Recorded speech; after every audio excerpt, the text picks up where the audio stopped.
You were 7 years old when you learned to read a room before you spoke. When your mother's silence became a language you had to master. When peace became your job and childhood became something you watched other kids have. You didn't grow up too fast by choice. You were forced into a psychological role that shouldn't exist. And it left you with traits most people will never understand. Rare traits that psychology is only now beginning to explain. Not all of them good, but all of them profound. So, if you were the child who became the adult before you were ready, this is what that experience carved into your psychology.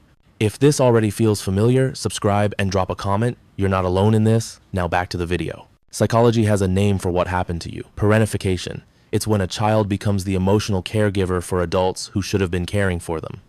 And when this happens during critical developmental years, it doesn't just hurt, it fundamentally rewires how your brain processes safety, love, and your own worth. But here's what most people miss. That rewiring created traits in you that are genuinely rare. Let's talk about what you became. First, you developed what psychologists call hypervigilant empathy. You can read people with terrifying accuracy. You walk into a room and within seconds, you know who's upset, who's lying, who needs managing. It's not a superpower you asked for. It's a survival skill you had no choice but to master. Most people rely on words. You learn to read microexpressions, tone shifts, the space between sentences. You became fluent in unspoken pain because your safety depended on predicting adult emotions before they exploded. And yes, this makes you an incredible friend, partner, therapist, but it also means you're exhausted because you can't turn it off. You're scanning threats that aren't there anymore. You're managing emotions that aren't your responsibility. Your nervous system never learned the difference between empathy and survival. Second trait, you're hyper-independent, but not in the way people think. You don't ask for help because somewhere deep in your psychology, you learn that needing someone is dangerous. That vulnerability equals abandonment. When you were the child holding your family together, asking for support wasn't an option, so you built walls so high that even you can't see over them anymore. You became the person everyone leans on, but you lean on no one. And here's the tragedy. You're not actually independent. You're isolated. True independence means you can choose to rely on others. You don't have that choice because your childhood taught you that adults aren't safe, that support is conditional, that you're on your own. Psychology calls this avoidant attachment dressed as strength, and the world celebrates it. Look how strong you are. Look how you never need anything. But strength without softness isn't strength. It's armor that's fused to your skin. Third, you carry what I call borrowed maturity. You were told you were wise beyond your years, so mature, so responsible. But that maturity wasn't earned through natural development.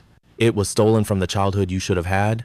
You learned to speak like an adult, think like an adult, comfort like an adult. But underneath that performance, there's still a child who never got to play, to be reckless, to make mistakes without the weight of the world on their shoulders.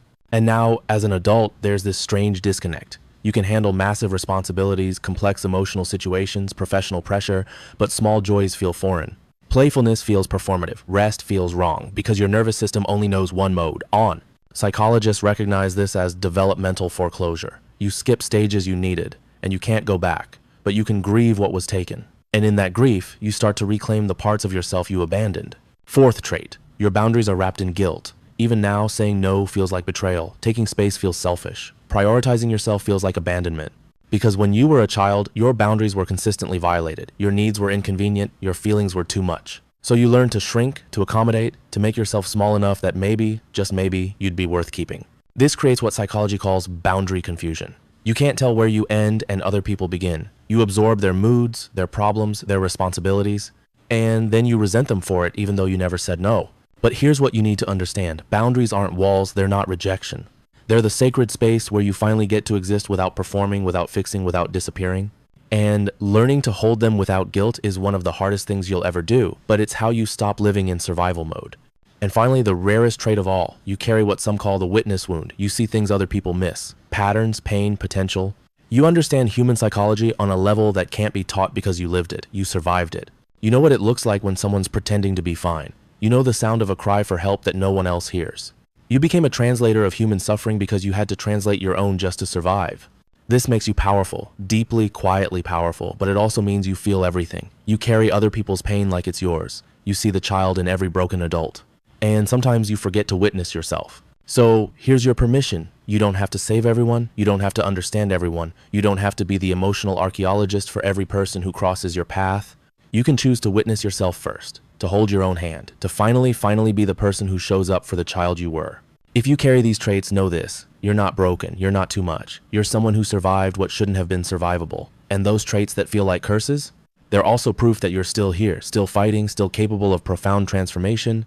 The child you were deserved better. The adult you are deserves rest. And healing doesn't mean forgetting. It means finally letting that child come home. For more psychology content on trauma, healing, and the hidden patterns that shape you, check out my newsletter in the description. Real insight, no fluff, just truth.